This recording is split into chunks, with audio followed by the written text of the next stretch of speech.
there have been some Chainsaw remakes that have been done that are quite good. There's going to be one coming out soon that I'm actually looking forward to. It's the only one that I'm looking forward to, or have looked forward to, because I haven't liked the rest of them.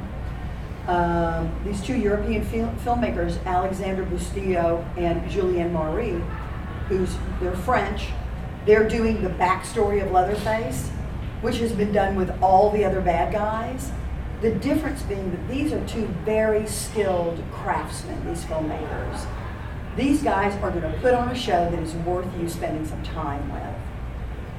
Because I've seen their other work, their European work, and it is really outstanding. And I think that is going to be, it's not a remake, it's a prequel beyond the prequels. This is going to be a true original story. So, with Lily Taylor and Stephen Dorff, great actors. So, yeah. We'll see. What can you do? Fool us now, come on. There was somebody else back there? Yes. Is there a director's cut of Texas Chainsaw Massacre? Is there a director? There is a director's cut. I do not believe there is a director's cut. There has only been the DVD extra features. Those extra features have not been incorporated into the film. They were simply featured as extra features. So no, there is not a director's cut. That's an excellent question. Toby, I understand that Toby said, "You got the director's cut. I got it." Well, there was his cut. There was what he wanted, and there were also scenes and characters like TV Dinner, which was a fantastic character that Stretch encounters as she runs through the underground lair. There's a whole host of things that we did not have time to shoot because we were under the gun with Canon, and Canon did their cut. And so no, there's not a director's cut. I mean, did they have that? I thought they had final cut. That's why there's a stinger at the end of the film version. When you watch the 35mm print, all the way to the end, there's a stinger at the end where a disembodied hand is sitting on top of the Canon logo and goes like this. Because that was Toby's way of saying, this is not my cut. Canon cut their own. Yeah. Do you think we could look forward to a director's cut? Somebody should ask. You got enough money, I think you can arrange it. Yeah. Yes. Canon has been pretty famous for their studio tactics. Other than the final cut of the film, did you guys have a lot of trouble with Canon during the production? When I moved to LA, I rolled right into another film for them, and I went to the Canon offices and I met the two. I met Yoram and Menachem, and they were putting me in a movie with a director named Timna Branon. She was an Israeli. It was called The Eagle. I was going to make it with Michael Dudikoff. And then Canon went belly up. And that was the end of Canon. The news I can break right now is Canon is being reconstituted. Canon Films is coming back. So that's where your director's cut might be. Yes. All right, writing campaign. Bring back us for the 10 years. And one of the principles behind the reorganization is Menachem Golan's, Yoram Globus's grandson. He's bringing in some international financing from some Israeli partners. So it will be another Israeli, it'll be another Israeli thing. It will be great. I don't know. Has anybody seen Electric Boogaloo? It is so great. It's so great. Yes. Do you have a particular, I know you didn't have any lines, other than grunting, but do you have a favorite line? But he does have favorite lines. It just happens they were other people's lines. Well, that people said to him. Well, what's your favorite quote from the movie? Your own. I still, to this day, The thing I look forward to most in the movie is Jim Sidow's soliloquy underneath the kitchen table. I mean, that man, he ran through so many takes on that, and it was 150 degrees, and it was our last day, I think. I think it was one of our last days of shooting. And God bless Jim, he was exhausted. He was just sweating like all get out. And he went like 22 takes. They covered it from so many different angles. And after a while, he just couldn't do it anymore. And I think he just said, Toby, you know what? I just can't do it anymore. Well, all right. Moving on. And that was that. He knew his limits. He was great. Yeah. He was great. And he was so funny. And the thing is I often didn't think that he knew when he was being funny. He just said everything funny. And then later in conversation with Bill Moseley, Bill went, oh, he knew exactly what he was doing. What about you? You got a favorite scene or a favorite line from somebody? Or? I like stretches.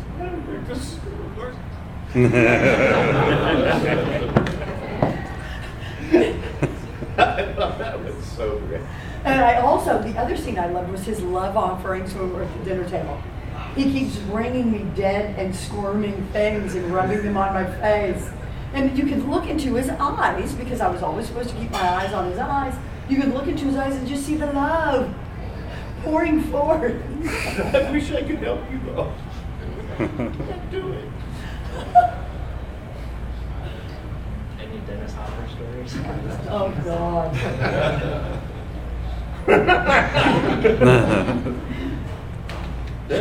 Should I go there? Oh yeah, definitely.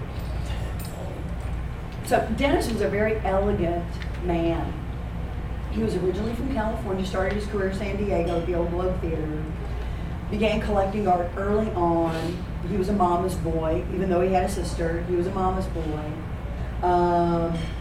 But he was his interests were very esoteric, and he was very well read, and he was a man with incredible depth, but largely educated through his experiences. And of course, he worked with some of the greatest directors in film, George Stevens, Nick Ray. He was friends with James Dean, and told the most incredible stories. And one night I was going to take him to we were shooting in Austin. There was a fantastic saxophone player named Kirk Whalum. If you've never heard Kirk Whalum, find him, download him, because the guy is awesome. And he was on 6th Street in Austin. I said, Dennis, I'm going to take you to see Kirk Whalum. He is awesome. He's the best saxophone player in the business. He goes, Caroline, I'm friends with Miles Davis and Thelonious Monk. Do you really think your guy is going to make an impression on me? So I take him to this nightclub. He is on his feet all night long. He goes to meet Kirk. He shakes his hand. They talk. It's an all-nighter, man. It's amazing. Next morning we show up at work and he walks on set. He goes, yeah, took Caroline to discover Kirk Whalum. Last night she was so impressed. Yeah. And I know Thelonious Monk and Miles Davis, so I really know from saxophone players. Very, very funny. Very funny.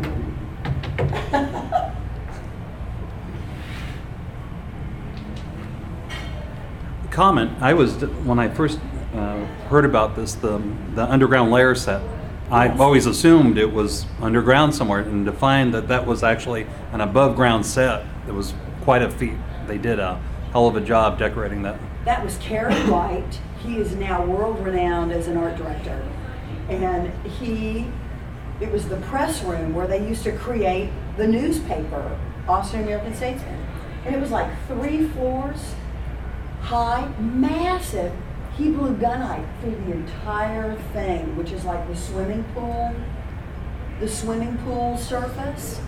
He created every square inch of that interior set from top to bottom was dressed. One long, tall building with iron corrugation, no insulation, so it was the box from Cool Hand Luke. Yes, it was. And it was a real wide building, fairly wide, and they ran down the middle of about 600 dump trucks. It's dirt, built up a big dike, flattened it out, and whenever you saw us running around and stuff, that was it. And then they, Oh, it's amazing. in order to light it from any angle, because time was running out, they put in about 6,000 practical light bulbs. So it was about 125 in there. Yeah. And they brought all of those sweet little tiny skeletons that you see in the dioramas. They were genuine. They ordered them from India. Those were Goodies the- from all over the world came in. Yeah, they ordered them from India. So somebody's grandma and grandpa were in our movie. I saw one stamp from Pakistan. It was on a rib. I mean, seriously, and it gave me the creeps. I thought, oh God, I'm so guilty. You know, and running all over them, and bones are everywhere, and they made furniture out of it. And I thought, this really is Ed Gein. We are Ed Gein. This is somebody's family. But at least they get to be in the movies.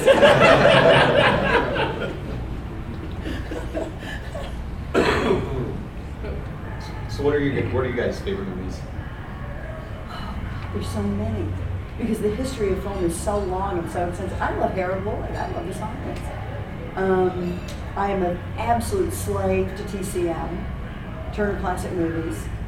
I'm a slave. You know, I love the old horror films. I love the Universal monsters. I still cry when Frankenstein sits down, is floating the lotus blossoms with the little girl. You know, I love it all, and but my big, I love noir, Murder My Sweet, After Dark My Sweet, which is contemporary but still noir and remarkable. I love. I'm just a big noir fan, and those black and whites, you know, from the 40s, late 40s, early 50s, you know, with Sterling Hayden and Claire Trevor. And I love that shit. I do. I like romantic comedies and happy endings. Musicals. Musicals and reviews.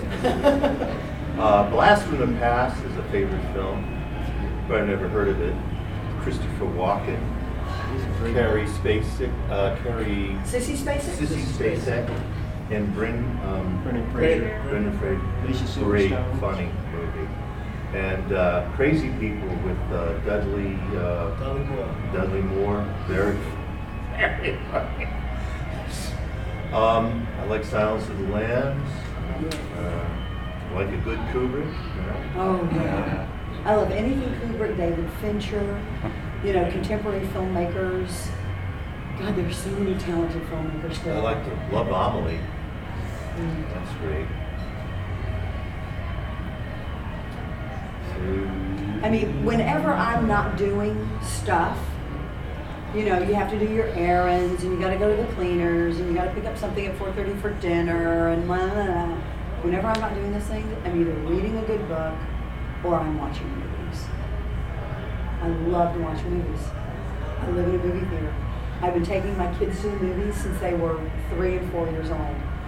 My job one for me is I want to acclimate my kid to a movie theater. And it took, one son took to it immediately. The other son, the lights going up and down, and it's cavernous, and it's loud, and all that stuff. Our local movie theater, we've been going to the same movie theater for 20 years. And whenever my kids would have a tough time in the movies, they would let us leave and come back. Leave and come back. They knew what I was trying to accomplish. So, you know, yeah, I go to the movies virtually every weekend. Without fail, all my whole life. By myself. Going to the movies with people, not so much. Because they will talk and they will ask me things and they want to eat my food. And I like to go by myself so that nobody bothers me. I won't bother you.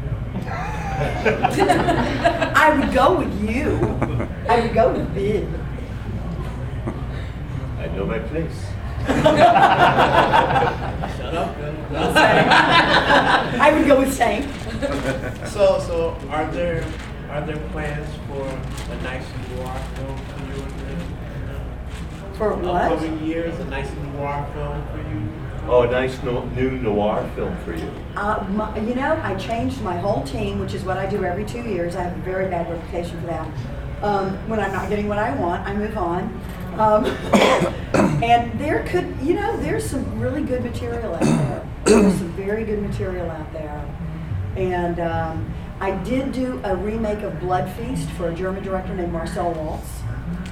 From the original Herschel Gordon Lewis 1963 classic. We've done a great job with it. He's trying to get his distribution deal, and when he couldn't get exactly what he wanted, he started to sneak it to various reviewers in the US, and we've gotten really good reviews for that. And so that's nice. And I have a Slayer video coming up at Halloween. And it's Slayer. One more question? Yes, sir. Any chance you're coming back for Hatchet 4? Okay. Hatchet 4 in your future? You know, if Adam writes it and BJ McDonald directs it, I would do it. But I got my head pulled off. You would have to get, the thing is, you'd have to get Kane. I've only seen that Hatchet 3 one time. That's the only time I saw it. You'd have to get Kane. I don't know if Kane is now talking in films, and I think he really likes it. Instead of being in a swamp, in the rain, wearing mountains of plastic on his body. Yeah. Thank you all. Thank you all. Thank you guys. Thank you. One more time for Bill Johnson, Caroline Miller.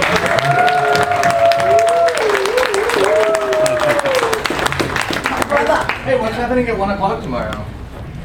Oh shit! I'm so sorry. Take it away, David Keir. So tomorrow at 1 o'clock, photo op by the green screen with both of them together. We're hoping to have a chainsaw, and she is going to be stretchy. Stretch-ish. I will be doing stretchish stuff. I will be stretch like. A lot of screaming then. We're taking requests. You gonna No play music? screaming. Play records? Play You vinyl? know what? I could sing a few. I could hum a few bars. Thank you guys. Thank you. Thank you so much. That was awesome. It was fun. I enjoyed that. I did too. They're always